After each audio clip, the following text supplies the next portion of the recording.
Well, hello, Jets fans. This is GreenBean, and welcome back to another late night vlog. Here we are, 2 days of the draft that we've been waiting so long for are in the rearview mirror. We have 1 day left. Let's take a look at what it is that we think about what we've done. Before I get into it, I do want to remind you to go ahead and hit that thumbs up button, the like button, and if you really are feeling generous, go ahead and hit that subscribe button. It's really appreciated and it helps the channel, and I'm grateful. So, guys, rounds 2 and 3, after round 1, we had a lot of expectations. Now, we went into this draft having 3 picks in these 2 rounds. Round 2, we had 35 and 38. 38 was from the Sam Darnold trade. And then we had our 3rd round pick, which was 69.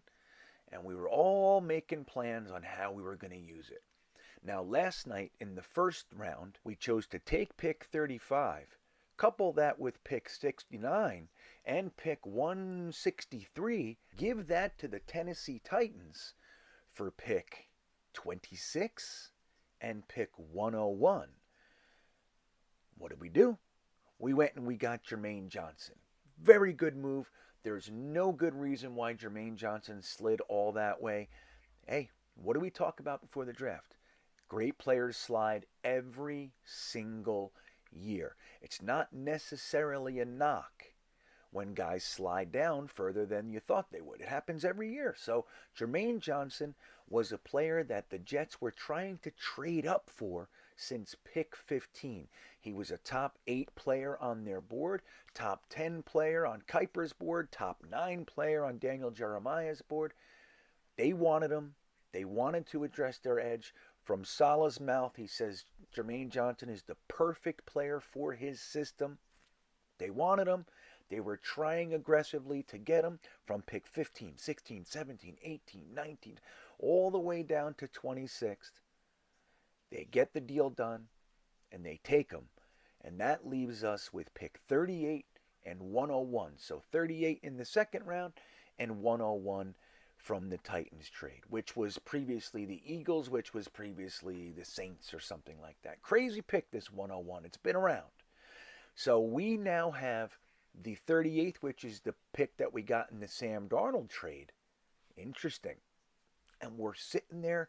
Pick 38 was the 6th pick in the 2nd round. So it's nice and early up top. But the Jets, it turns out, they couldn't wait that long. They couldn't wait 6 picks. So they decided to trade up from 38 to 36, 2 spots, to grab a position that 90% of Jets fans said was never going to happen.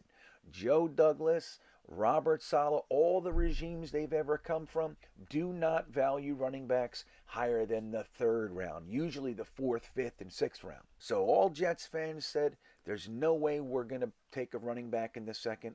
We talked about it. You remember, we talked about it with the additions in free agency, the tight ends, and we thought maybe, just maybe, they want to commit to this 12 and 22 personnel thing. 2 tight ends, 2 running backs. Michael Carter, who we love, had 3 injuries last year. Maybe they want to just go ahead and grab the best running back in the draft. So when they traded up, it was like, all right, it's definitely not a running back. Not only do they not take running backs in the 2nd, they're definitely not going to trade up for a running back in the 2nd. Guess what? They did it. The Jets decided, getting the best running back in the class, 6'1", 220 pounds. Getting Breece Hall out of Iowa State was more important than any other position, any other player in the draft. So much so that we learned today that the Jets were actually trying to trade back up into the 1st yesterday to grab him. We would have had 4 first-round picks for the first time since 2000. And the 2nd time in our franchise history. So we go up there and we grab, pretty much on most people's board, the number 1 running back in the draft. So we got arguably The best corner, of course, people in Texas think it was Derek Stingley. That's fine. Arguably the best corner in the draft. Arguably the number one receiver in the draft. Again, Atlanta took Drake London, so there is an argument, but many people had Garrett Wilson at the top of the board. And then we go and grab a top three, top five edge rusher, number one on some people's boards, number two on some people's boards. And then we go into the second and we grab the best running back in the draft.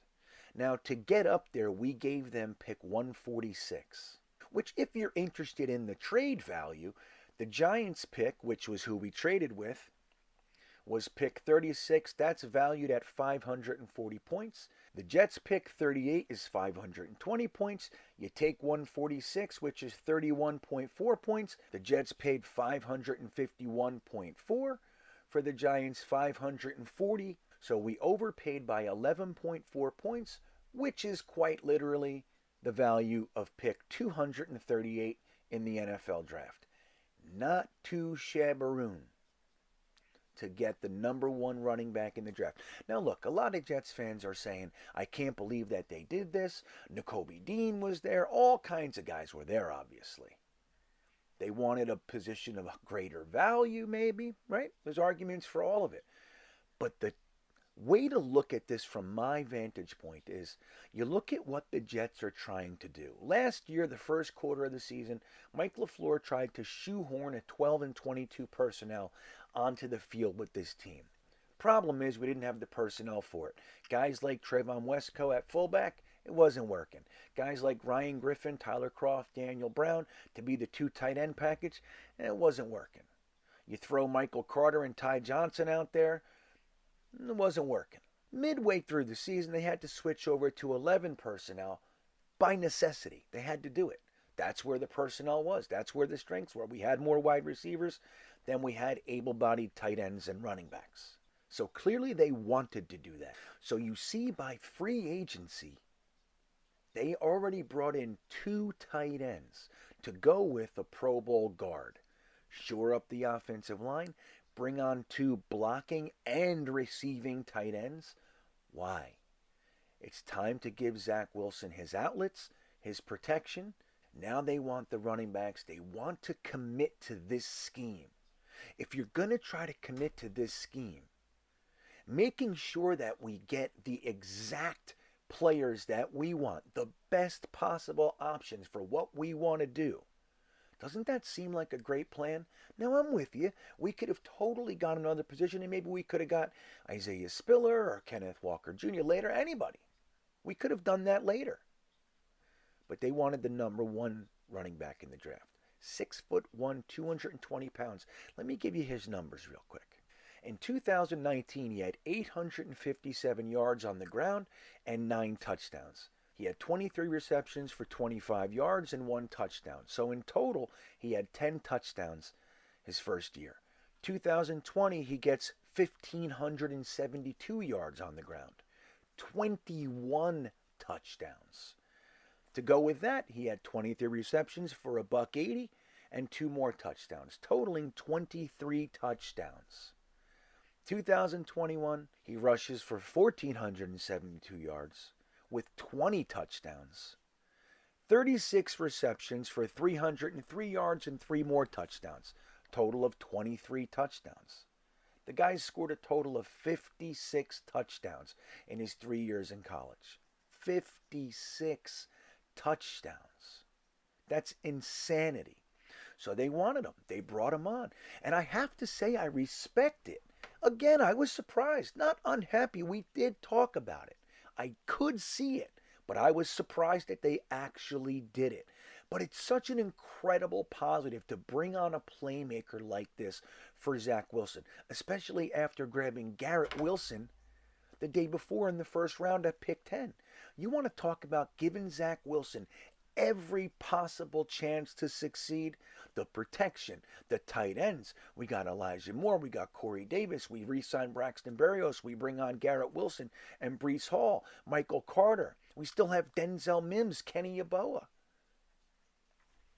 But if that wasn't enough for you, to support this idea of 12 and 22 personnel, 2 tight ends, 2 running backs, or some variation of it on the field at the same time. So you do that, and then you put Elijah Moore out there. Let them focus on all the big guys and running backs and tight ends running around. You have some little guy go zip, zip, zip. Pew. So much possibility. But if bringing in the running back in the second wasn't enough, our next pick is pick 101. Don't forget, that's the pick that we got in the Titans trade to move up and grab Jermaine Johnson. We got Leo Chenal on the board. We got Channing Tindall on the board. All kinds of safeties, linebackers, all kinds of great guys. And we go with another tight end. A tight end. But not any tight end, guys. Jeremy Ruckert, the lifelong New York Jets fan from Long Island. His father's a Jets fan. There are all kinds of pictures of him wearing the Jets colors as a kid. From Ohio State, 6'5", 252 pounds. Jeremy Ruckert. Primarily, he's been a blocking tight end. But let me tell you something. He played 5 games in 2020 toward the end of the season. When he came in, he was Justin Fields' security blanket. The guy's got the hands too. They just didn't use him that way. Think about it. You got Chris Olave and Garrett Wilson running around. It's just the way that the offense was. It is many people's belief that he absolutely is a receiving tight end, but it just so happens he's a thunderous blocker on top of it. So now you look at this guy in the third after that running back in the second. This is what we call commitment to their plan. Again, man, is it what I would have done? Probably not. But I have to tell you, I'm really happy about it. This is an amazing first 3 rounds of the draft. Now, we used a lot of our capital, but both of our fifths are gone. All that we have left is pick 111 and 117. I'm having a sneaking suspicion Joe Douglas might trade back with at least one of those. Gain a fifth, sixth, something. Gain something. But even if he doesn't, we have 2 picks at the top of the 4th. Maybe we grab a center, Alec Lindstrom. Maybe we grab Donovan West. Maybe we grab a linebacker like Brandon Smith. Maybe we grab a sneaky good safety like Sterling Weatherford, the other 6'4" safety in the draft. Maybe we do that. Maybe we go tackle guard with Zach Tom out of Wake Forest. Maybe we do that. Lots of places we could go. So it's going to be really interesting. But I have to know, how do you feel about it? What do you think? All the sticking and moving this guy did, Joe Douglas. All the rumors that we heard, they're taking Icky at 4 and they're grabbing Deebo Samuel with their 10th pick. And they're going to trade 10 and 35 for Deebo Samuel. All that stuff was balloons. That's what it was. None of it happened. Sauce Gardner, Garrett Wilson, Jermaine Johnson, Breece Hall, Jeremy Ruckert. It's almost like one of our mocks, really. So let me know what you think in the comments, Jets fans. I'm dying to hear. We will be back with 5 more hours of draft coverage on Jet Talk 24/7's channel. Me, Ryan, Matt O'Leary, and a host of other guests. We're having a blast. If you haven't been able to attend, try to check in during day 3. You're going to have a good time. That all said, have a great night, everybody. It's 2 in the morning, for God's sakes. Go to sleep and go, Jets.